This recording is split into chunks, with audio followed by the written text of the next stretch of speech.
हुसैनपुर के जी इतने तो देखो तुसी बड़े जोर शोर नाल बारिश पई है ते गड्डियां जड़ियां विच ही डुब्बियां जा रही खड़ा होया भाई साहब देख रहे हैं टेंशन नहीं लैनी कितने किस्म के साइकिल वाले कोई नहीं की टेंशन लाई जाता चल कर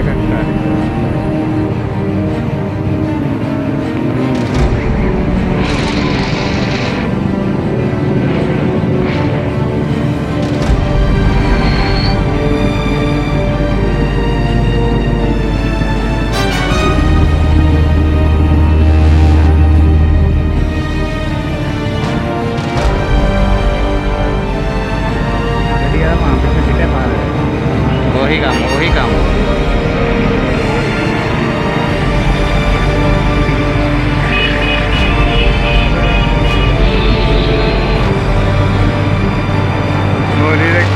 कीड़ा